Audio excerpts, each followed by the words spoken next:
Congressman, thank you very much for joining us today. I wonder, now that this virus is hitting red states harder and there's going to be some reclosures in some key industries in those states, do you think that means that the Senate is going to reconsider whether or not they support the HEROES Act, the Republicans?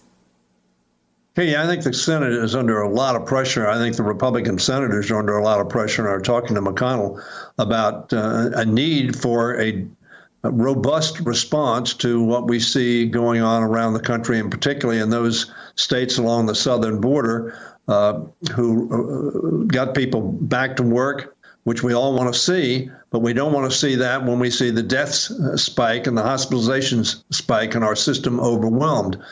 So that I think Mitch McConnell, whose original response was let the states go bankrupt, was a response the American people thought was totally irresponsible and insensitive to the needs of the states and the localities to respond, continue to respond to this virus. So that I think the answer to that question is, I think he's getting a lot of pressure from his own senators to either pass the HEROES Act or pass a bill and go to conference so that we can give relief to Americans who need it now, not later, not 30 days from now, 45 days from now, but now. As you point out, unemployment insurance expires, and we've extended unemployment insurance to the end of the year. We also have made sure that the states and localities had money, that there was money for testing and treatment, tracing, and isolation, so that the failure of the Senate to act. And I might say that the minority leader in the House, as well as Mitch McConnell, has said, oh, well, let's wait and see.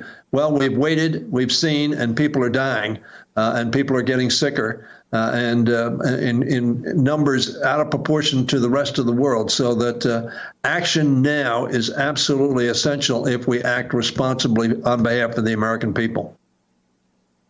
Some economists say that they expect the unemployment numbers, as they've been increasing in terms of gaining more jobs, not to the extent that we've lost them, but gaining more jobs over the past few weeks, that they're expecting to see another decrease, starting to lose more jobs again as these closures affect various parts of the country. Because of that, broader looking, how much money are you expecting to have to throw at this crisis in order to keep regular Americans afloat, in order to make sure that industry across the board in this country doesn't drown? I don't know the exact number, but a substantial number. And every economist I've talked to, Katie, says that if you don't do that, the cost of inaction will be far greater than the cost of investing in making sure that we keep businesses at least viable, so there's a job to go back to, keep families and individuals from falling through the cracks, so that the investments we have made, every economist has said, were absolutely essential if we were not going to make this even worse by our inaction. So I don't know the number, but it's going to be a very substantial number. We have $3.5 trillion, amazing amount of money in the HEROES Act, and I believe that money is absolutely essential if we're not going to fall into a much deeper hole that will be much more expensive and will take a much longer time to get out of it, and therefore visit much pain on the American people.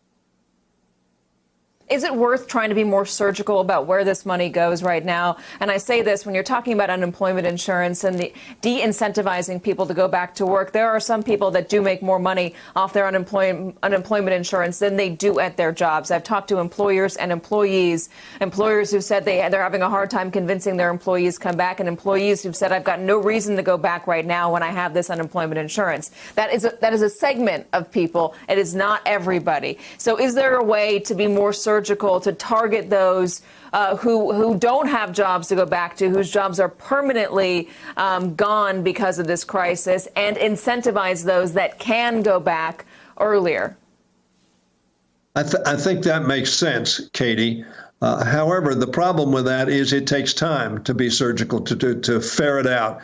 It takes personnel. It takes administrative cost to do that. I think the judgment at the beginning was made, yes, some people will get money that they probably shouldn't be getting. On the other hand, if we don't get it out the door fast, families are going to fall through the cracks. They're not going to be able to buy food. They're not going to be able to pay their rent.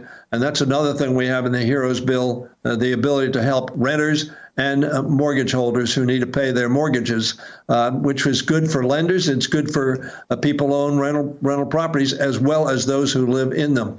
But surgical sounds good, and I think there's a legitimate concern that people are making more on unemployment with the $600 additional that they made in their employment and therefore reluctant to go back.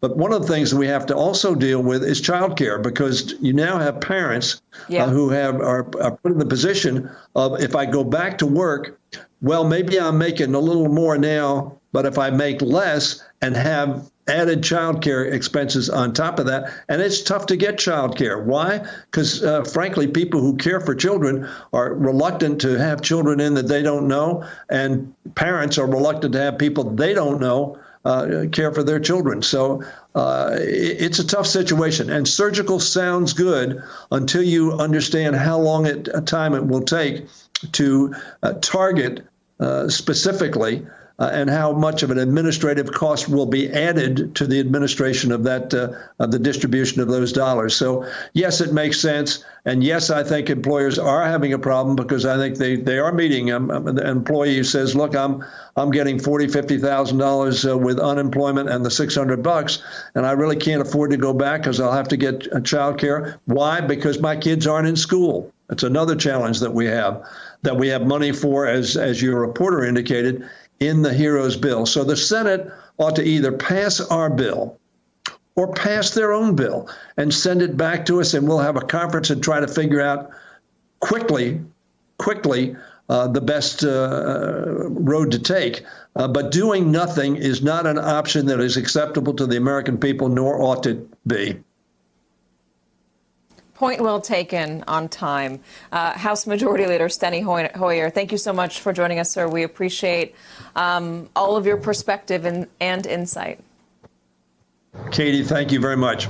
Hey there, I'm Chris Hayes from MSNBC. Thanks for watching MSNBC on YouTube. If you want to keep up to date with the videos we're putting out, you can click subscribe just below me, or click over on this list to see lots of other great videos.